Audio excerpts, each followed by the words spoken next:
Got some coaching calls, 1 or 2 or 3 today. There's Nicole and Bubba. Bubba's going to go talk to Whittier College. Say, show me the money. I get to take Janny and Jamie to school. Hooray! Hooray for Daddy gets to do it. Hooray if we're not late. We're not late. Come on. I actually just got a warning that said my snapsicles are too hot. Thank you, snapsicles. Thank you. I think they're pretty hot too. I like them, but don't stop me now. Yeah, I can actually feel them very hot on the edges, which makes me wonder about running long distances in the heat. Are these things just gonna be like, nah, you don't need to record this run?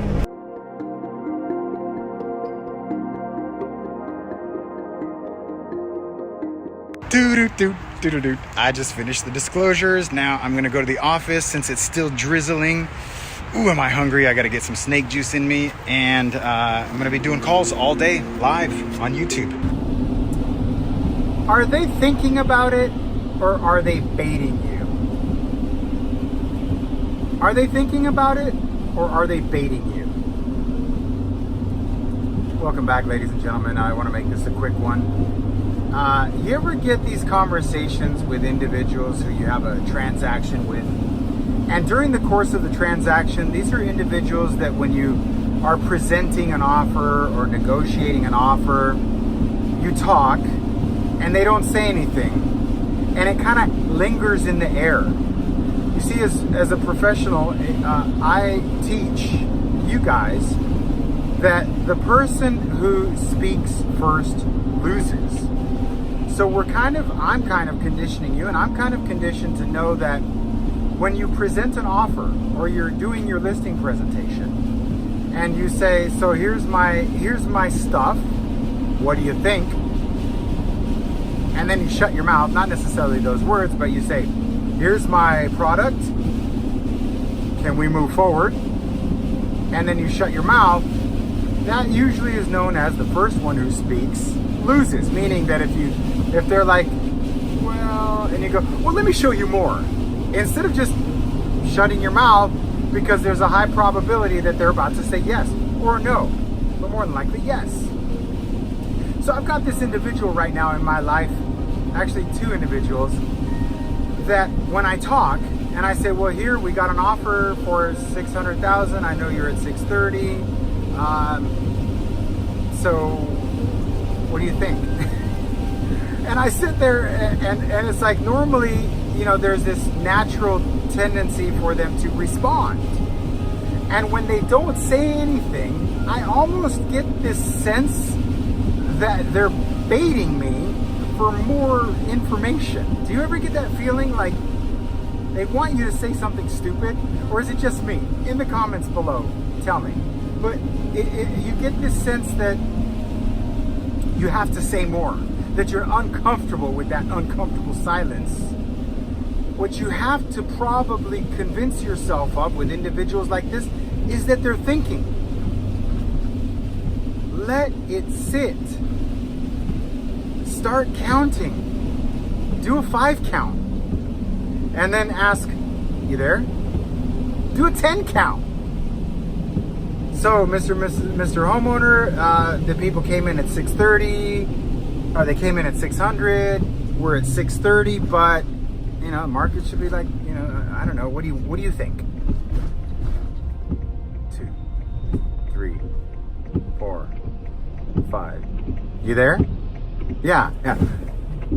6, 7, 8, 9. So what do you think? 11, 12. Could it be that way? I'm done saying. See, that's the thing too, is that Floyd Wickman, one of the greatest sales trainer and coaches ever, taught me, why would you sell with blah blah what you can sell with blah? And that means you might not need to present. You have an hour-long listing presentation prepared, but what if they're ready to list with you? Should it take an hour? Absolutely not, unless you're including photography.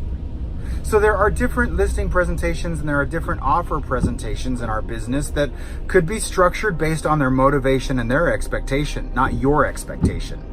You can't have an expectation ahead of time. You can have an anticipation. You can have a projected possibility if you have conversations with them that they're talkers. So yes, you could expect or anticipate the dialogue to last a little bit longer than you're normally used to. But is it that you're talking too much? Do you think you need to shut up more? Do you think you need to shut up and start a countdown or count up? Count down would have you going 5, 4, 3, 2, 1 and say something else. No, count up. Count up and say, you there? If it's on the phone. If it's in person, you could do this. Make like a face where you're like you're thinking. Or if you really can't shut your mouth, go, so, what do you think? What are you thinking? I do that a lot. When they do that, when I know that they're thinking, when you can hear the wheels turning, when you see smoke coming out of their head, you go, so what are you thinking? What do you think? What are your thoughts? Let them tell you. Your job is to transition into, what are your thoughts? If they're thinking, what are you thinking? What do you think?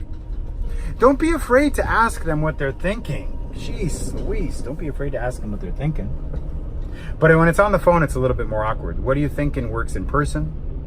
On the phone, it's, you there? Yeah? What do you think? You gotta count. Promise me you'll start doing this countdown. Don't think that you have to sell with blah, blah, when blah was good enough. We always feel like we have to add words or, there are instances where you can help them turn their wheels, where the logic makes sense. I know there are many instances where I'll jump in and be like, think about it this way, guys. The last house sold for like 620 and it's at 610. So, it's not that bad. I insert these thoughts verbally, audibly. I insert these thoughts and ideas into their head by going through the thinking process. But in many cases, it's me thinking out loud, not thinking out loud for them. Does that make sense? So I'll be like, many times at the presentation or at the presentation of an offer or the presentation of a listing, I'll be like, let's say, well, what's your commission? What do you think about the price? I'm like, well, the last house sold for 620, but you've got this and you've got that. So I'm thinking out loud probably what they're thinking. But your house is nicer, even though it's not. And you've got that drywall. Oh, I know you got that special drywall. Drywall, give me a break. And your roof, it's so shiny. Oh, really? Shiny roof? Where do they come up with this stuff? These homeowners are crazy.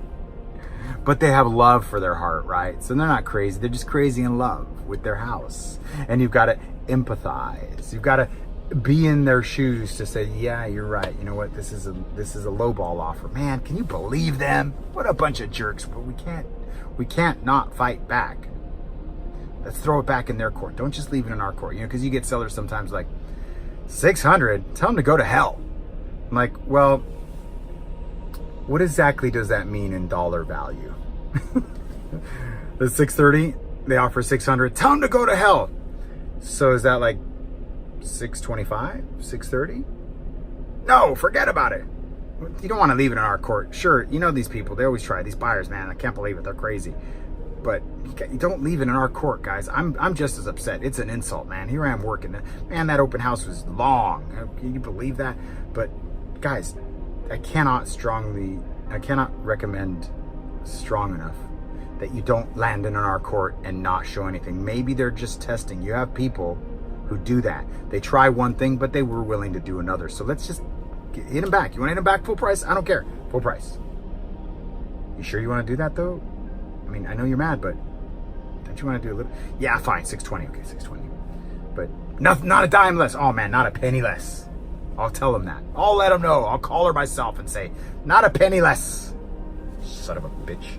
Right? What are you going to do? Are they baiting you? Or are they thinking? In the rain, I have the option to park down there, but I park up here. Why? Because that's highly trafficked, and down there nobody finds me. Huh? Rumor has it that they're gonna start doing some upgrades in the office, so I might have to go home soon. Ugh, home. Rumor has it that they're gonna start doing some upgrades in the office, so I might have to go home soon. Ugh, home. I've been here since probably, oh my gosh, 10:30, and it's 1 o'clock. I've been working, but just not hard enough. Hey, congratulations. We are confirmed. That's it. You're no longer a California resident. I've been resisting for the past, I don't know, 6 months now, not wearing glasses, and I don't think I need them, but I'm starting to need them. So maybe this is... these glasses were prescribed to me like 10 years ago, so I hate the thought of like having to update them. Does that mean minus 300? Does that mean it's 300 left to get a tune-up, or I'm 300 over? What, with all the technology, you'd think it would say something. We have this tradition, Nicole and I, to go to my favorite sushi place in Yorba Linda off of Rose every time I close a deal. Which can only mean one thing. I closed a transaction today. So every time you see me eat sushi, I don't care if I'm fasting, I'm breaking the fast, it's a tradition. And almost look really funny at me when I'm out here talking to my sunglasses. I'm like, oh, imaginary friend. Hello, imaginary friend. I love your glasses. And then as part of our tradition is we'll go next door to Big Lots and buy absolutely nothing. And Nicole will be like, no, no, no, no. It's like, why? I just closed a deal. Why can't I buy a 99-cent cup? Can I please buy this $10 thermos? No? No? How about this tchotchke here? No? All right.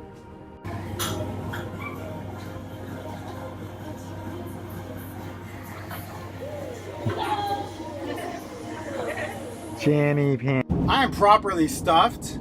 I ate pretty clean. It wasn't like I eat like the really bad sushi, but it's all not really that good. It's all rice, super carbs.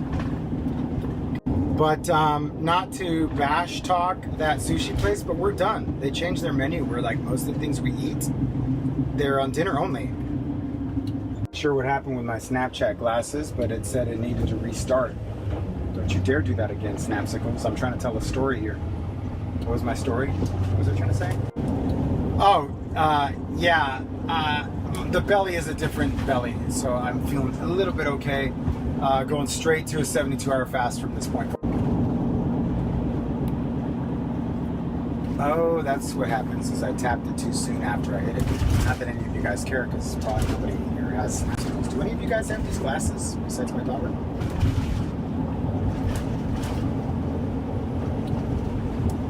Oh, you're still recording? Okay. Anyhow, I don't know, man. With this technology, it's just this little spinning ring. I guess I gotta stare at it for a while and try to figure out the pattern. The countdown, how many seconds I have. Anyhow, that sushi place changed their entire menu. So now pretty much everything we enjoy eating is a dinner meal only, and we usually don't eat dinner. It's usually lunch. Also, earlier today, I looked at my Snapchat glasses, and I looked at my glasses that I should be wearing, and I thought to myself, maybe I should just vlog using my EOS M50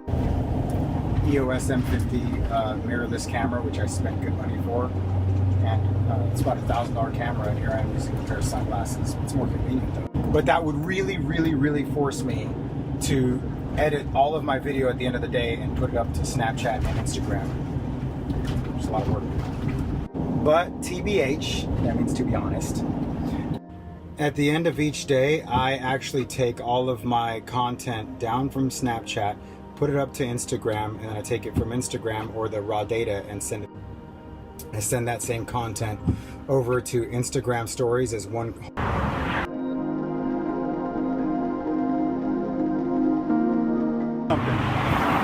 If you had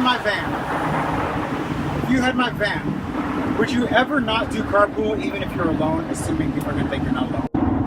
Assuming people are going to think you're not alone with a van like this, or would you never risk it? I always think, I'm like, why don't I just carpool all the time and blow through that light and all that stuff?